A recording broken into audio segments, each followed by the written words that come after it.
এবার মুরাদনগর স্ট্যান্ডের গাড়ি চালায়। গাড়ি ক্যান্টনমেন্ট থেকে এক ভদ্রলোক ফোন দিয়া ঢাকা থেকে রুগী আনবো বললা ওর গাড়িটা নিছে। উনি গেছে ঢাকা, যাওয়ার পরে কোন জায়গায় নামিয়ে নামালো, কি মন্দির না, বৌদ্ধ মন্দির। বৌদ্ধ মন্দিরের পরিচয় দিচ্ছে ঢাকার ঠিয়ানা। ওখানে যাওয়ার পরে এই দেখেন প্রথম সিনারিটা আমি আপনাদের দেখাই। এই যে দেখেন কি করছে তারে, এই যে হাতটা দেখেন, এই যে দেখেন মাথা অসংখ্য দাগ আছে, তারপরে পাওগুলি রাখছে না।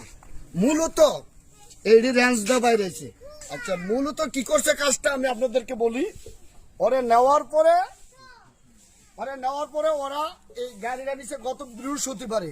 নেওয়ার পরে ড্রাইভার এই জসিম ওরে হাত পা বান্ধা বাসায় রাখা এই গাড়িটা বৃহস্পতিবারে রাত্রে ডাকাতি করছে, শুক্রবারে রাত্রে ডাকাতি করছে, শনিবারে রাত্রে ডাকাতি করছে। সে এই ডাকাতির মাধ্যমে রাজি নাই বিদায় তাকে বাসায় বান্ধা রেখে এইভাবে মাইট দূর করছে।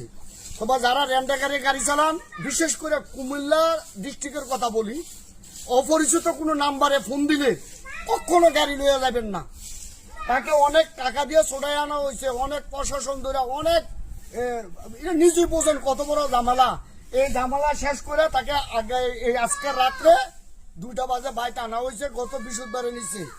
মাইরা একবারে রাখছে না, এরপরে টাকাও লাগছে, শুধু একমাত্র সে ড্রাইভিং করে না বিদায় গাড়ির, ওরা নিজেরা ড্রাইভিং করে ওরা নিজেরা ডাকাতি করছে। তার আগে অস্ত্র টস্ত্র নামানোর পরে ওর মন মানসিকতা একদম নষ্ট হয়ে গেছে গা। এরপরে তো কত কিতে গেছে সবকিছু বলার দরকার নাই। দেখ আলহামদুলিল্লাহ, আল্লাহ তাআলা হায়াতকে তওবা দান করছে, ফিরে আসছে। আপনারা কেউ অপরিচিত নাম্বারে ফোন দিলে কেউ যাবেন না ভাড়া নেওয়া, এই হলো আপনাদের কাছে আমার অনুরোধ।